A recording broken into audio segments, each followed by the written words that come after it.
minute one, and that might just be the trouble for the side of Burmese Ghouls. But, well, Butters, this game, I'm pretty sure there's a stance coming in, but I'm liking what I'm seeing from both sides. Yep, it's just hard to execute for the side of Burmese Ghouls, but Bren Esport still has something simple, so let's see.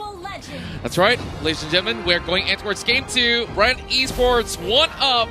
Burmese Ghouls still looking for the first point. And casters, please have the floor. Well, thank you, Aaron Contra, my friend. Now, the reason why I'm saying Burmese Ghouls have a more difficult composition naturally is because of what they have in the lineup. But more importantly, we saw previously when they were up against RRQ. RRQ was like, yes, we want a hard-to-play composition. Burmese Ghouls, I like it simple, and I like it effective. They have 2 executes on their side for Burmese Ghouls, and it really makes a lot of sense just because they want to take Flap TZ as fast as possible. Get his HP on that threshold, press that, and just rinse and repeat. Yep, and they want to do it to everyone on Bren Esport's side because they're all high damage output heroes, right? Rebo, even Lusty with the only fast, Carl TZ, of course, the core, and this is currently turning into the most fair metagame of Mobile Legends we've seen in a while, right? Save for those Diggy strats, but right now, FlapTZ dueling with D down bottom. Up top, it's going to be the Benedetta versus the Farsa on Rebo and Ruby DD. Yeah, this might be the first engagement here. Again, we are seeing the Mountain Chakra to get a good idea of how this is going out. Lusty, he sees what's going on top side. He's just going to use his G Kundo to get on out of there. As you can see, the Burmese Ghouls have control over that top side, but Bren don't necessarily have to react. I mean, look down bot. They are pushing out D. Oh, now Lusty caught out here. Again, the big rotations by Burmese Ghouls not turning into much. Getting a few hits on this energy shield is FlapTZ and Few growing their lead by about 400, 500. Very, very small. Not yet noticeable. But right now, after this turtle, 2 minutes in, definitely we're going to see an early lead. You can see right now how serious Burmese Ghouls is into taking this turtle. They know when will it come out, and look at this, they have 4 people in the area already. Knock up here by Cho, maybe gonna be telling them, hey, it's ready, it's ready. The blade put in by Kid, taking some damage, is maybe pop the Poissons. Carl TZ, Lusty at less than half health. I think Bren Esports already got what they needed. That's the turtle. Yep, and I definitely think it was a little bit of a macro mistake coming in for the Burmese Ghouls, where they're making the call thinking that they were going to get invaded, but instead Bren Esports take the advantage of this, and you go for the turtle, because again, look at D, he only just hit his level 4, his wave was already pushed in, they realized, oh, we're at a level disparity, only because they were able to push D out at the 2nd minute of the game. Small decisions like this make a huge difference, and Burmese Ghouls will not take that risk. Now, Lusty is just staying in the brushes. He knows that he needs to find where maybe is gonna come from, but Carl TZ is just farming well, different from the start of game number 1. Here we go, Way of the Dragon already on top of maybe to get the first pick of the game. First blood goes through, a quick follow-up of the Abyssal Arrow here, and Burmese Ghouls, again, they are just pulling backwards and not trying to be too aggressive, and these picks are going to hurt them at the end of the day, considering what their lineup is. Now 3 minutes, 30 seconds in, all heroes on the map have their ults. So now fights are going to get more interesting. Engagements are going to be almost all in, and if not, somebody's going to be counting, hey, this guy spent his ult, we should go for a move now. Electo final blow here by Ruby DD. Gets caught in by Few in that bush. Oh, Ruby DD wants more. Level 6. Here comes the rest of them. Nice arrow to scout out the bush. That's going to be Carl TZ charging up this arrow. Gets a few hits in. Mountain Chakra from the back. Here comes Lusty. Way of the Dragon. That's going to be the Fatal Links by Maybe. And the fight is happening underneath the turret. That's going to be Ruby DD, the first casualty. That makes Kid the second. That's Rebo getting double. Maybe is next. D coming in with the Black Dragon form, and Carl TZ is in his face. That's going to be FlapTZ coming in. No regeneration for you. 4 for none currently, and Ace is the lone survivor, dodging that arrow by just an inch. And right now, he has no choice but to go down. The wipeout delayed by Bren Esports. They take it nonetheless. Burmese Ghouls, Bren Esports, they're playing each other's game. Bren Esports went to the territory of the side of Burmese Ghouls in terms of playstyle, and now they are serving the pain to the side of Burmese Ghouls. Now, Leo, I know you were very iffy about specifically the Selena and how it's supposed to be executed here. Few legitimately won that entire fight, landing one of the most weaved through abyssal arrows to make sure it landed onto Ace. Full 3 seconds of lockdown, allowing Lusty to control the fight. But again, another one will occur. Same way with the Way of the Dragon, but I'm a believer. Ladies and gentlemen, maybe gets knocked out. They trade out for Lusty, but it's worth it because it's a 3-4-1. Ace bites the dust. Now, back to what you were saying. This was yesterday, man. This was yesterday when the win rates were on an all-time low, and Ruby DD barely gets away with his life, spending his entire kit. I have this hunch that Ruby DD was looking at the map, just staying there, and he forgot that Bren Esport was still in the area. I mean, look at Carltese. He has literally 100% kill participation.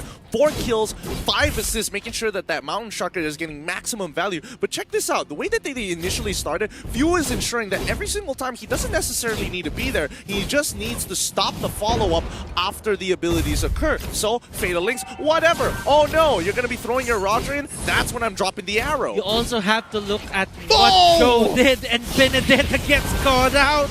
It's like he dashed into the arrow as well. Great conditioning here by Bren Esport. Oh, and they get another! Carltese takes down Ace and maybe is running for his life. That's a double for the Prodigy. I don't need the Lancelot. Y'all gave me the YSS, and now Kid flickers back. Oh my goodness, if you would see the fights, how they happen. Lusty and Q, they're just playing out of their minds. D here getting controlled, arrow thrown out. D will escape, but there is a cut there by Lusty. And that is going to be another takedown.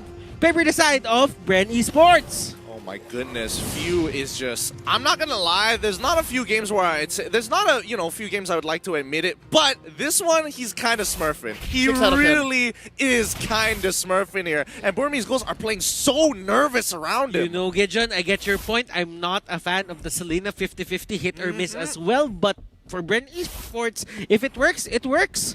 Numbers don't lie. If you're sitting at 13-1 at 7 minutes in, about 7K ahead, and you leave your opponents running like that, and you're drawing lines with the arrow, I couldn't ask for more if I was Bren Esports, but the Burmese Ghouls, they must be sweating it right now because I think after this last turtle is going to be Lord. What do they need to do? Do they need to take less fights? Do they need more defensive? Because they've already lost all their first-tier turrets. They need to start playing a lot more safer. They don't need to get caught out like this. The real big threat is going to be Lusty and Q, so as long as they have eyes on them, they don't necessarily need to do these aggressive plays. And Burmese Ghouls, once again, want to try and make this aggressive play happen.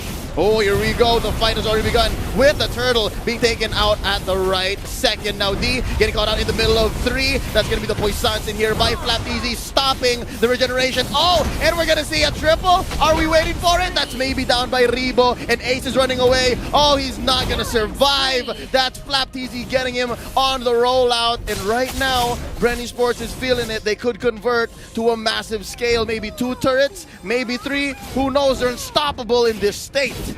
I'm starting to get more and more disappointed. This isn't the Burmese Ghouls that we know and love. This wasn't the same team that played yesterday. They are playing scared, and not only that, they're making terrible decisions. Right off the bat, they're not playing off of the power spike. They could have waited for the 22K mark. Instead, they give another 5K over to Bren Esports, a full turtle, and another turret. At this point, Burmese Ghouls are just putting more nails in their own coffin. This is not what I wanted for them. This isn't the team that we know and love.